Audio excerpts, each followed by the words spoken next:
We'd like to welcome you to an extension of the Common Core. We know that you guys have been studying the Vietnam War, and we have some distinguished visitors here who are going to give you 3 different perspectives of this experience.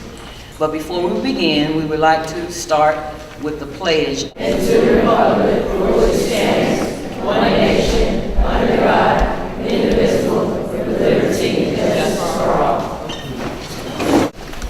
We'd like to introduce Mr. Bill Dixon. Mr. Dixon, if you represent yourself, give him a round of applause, ladies and gentlemen. Joe Harsh.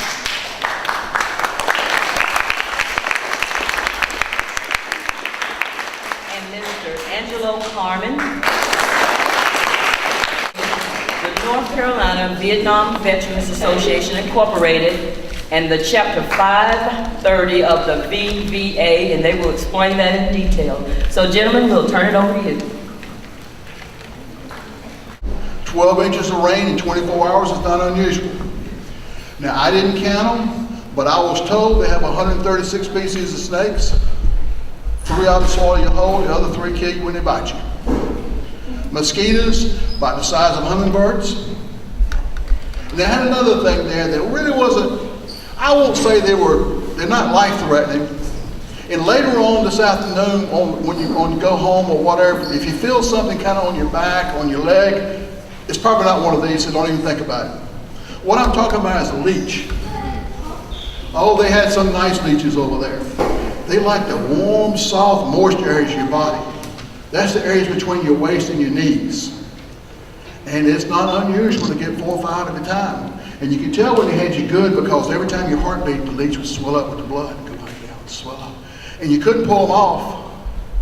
That's kind of where the buddy system came in. Because down in the Delta area where I was, you didn't wear underwear because you'd end up with all kinds of rashes. So every now and then you'd have to drop your trowels and you'd get your buddy go up there and say, "You find any?" Basically what we do is they take 5 to 7 of us, drop us into the jungle at about 3 or 4 o'clock in the morning. We'd set up a position, and our main objective was to find the enemy and kind of figure out where they were going and what they were up to by the equipment they were carrying and the amount of people. Now, we had to do this all covert, or undercover. So when you only have 5 to 7 guys, you don't have a lot of firepower. So you don't pick on a big unit of people. So we kind of huddled and snuck around the jungle. What this does for you is you have to carry everything you need on your person, on your body. My gear at the start of a mission, my gear weighed 95 pounds. That's like carrying this young lady right here on my back. And we would walk, all depending what the terrain was. Sometimes we walk 2 miles a day, sometimes we walk 18 to 19 miles a day. I was in a lot better shape back than I am now. All of the stuff down south here now was up north. I spent the entire year of 1969 in country. Got there shortly after the first of the year and left just before Christmas. Lucky me, home for Christmas.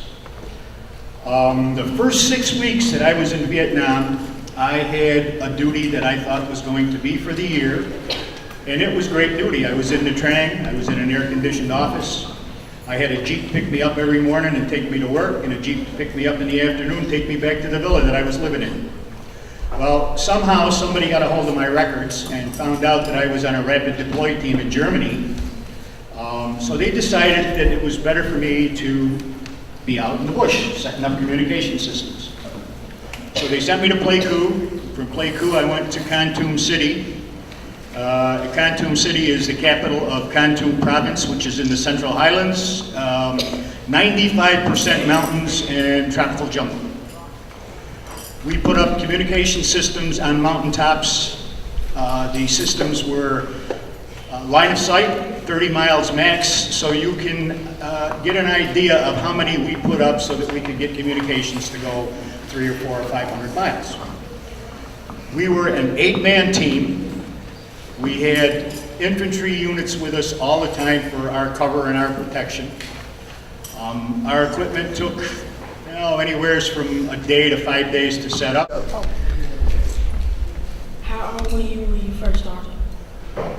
How old I was? I was 23 when I went to Vietnam. Yes, ma'am. How did you feel when a person got shot in front of you? What did you feel? How did you feel when somebody got shot? Depends on who they were, which side they were. If one of our guys got shot, we kind of took it personally. Your whole demeanor would change. You felt sorry for him. But one thing we did do in the unit I was with is we were not very cordial about backgrounds.